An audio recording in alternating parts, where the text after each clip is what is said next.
এই যুগটা খুব দ্রুত বদলে গেছে। মানুষ আগের মতো নেই, চিন্তাও আগের মতো নেই। সবাই ছুটছে, কিন্তু কোথায় যাচ্ছে তা কেউ জানে না। দুনিয়ার কাজ আর দুনিয়ার চিন্তার ভিতরেই আমরা ধীরে ধীরে নিজেকে হারিয়ে ফেলেছি। মোবাইলের স্ক্রিনে ঘন্টার পর ঘন্টা কেটে যায়, কিন্তু নিজের অন্তরের খবর নেওয়া হয় না। হাজার মানুষের ভিড়ের মাঝেও আজ মানুষ ভীষণ একা।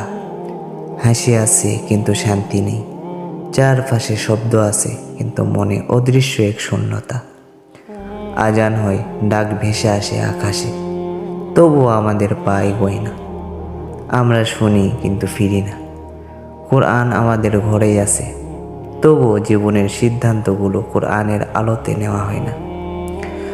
আলো সামনে থাকলেও আমরা অনেক সময় অন্ধকারই বেছে নিই। যারা নামাজে দাঁড়ায় তাদের অনেক সময় অপ্রয়োজনীয় মনে করা হয়। এই যুগে দুনিয়ার সফলতাই বড়, আখিরাতের কথা বলা মানুষ নয়।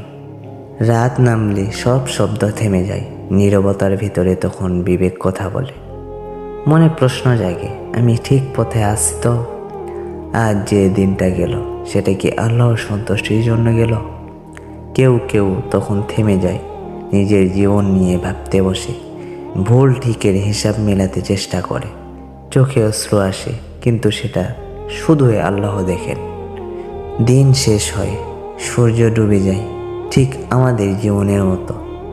একটা একটা দিন কমে যায়, ফিরে আসে না আর। এই যুগে সত্য আর মিথ্যার পার্থক্য অনেক সময় ঝাপসা হয়ে যায়। আলো আর অন্ধকার মিলেমিশে থাকে, মানুষ বুঝেও না বোঝার ভান করে। কিন্তু যত দূরে যাই না কেন, ফিরে আসার পথ এখনো খোলা। আল্লাহর দরজা কখনো বন্ধ হয় না। একটা আন্তরিক তাওবা, একটা সিজদা, আর নতুন করে শুরু করার সুযোগ।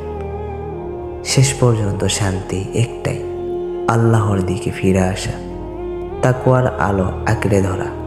কারণ দুনিয়া ক্ষণস্থায়ী, কিন্তু আখিরাত চিরস্থায়ী।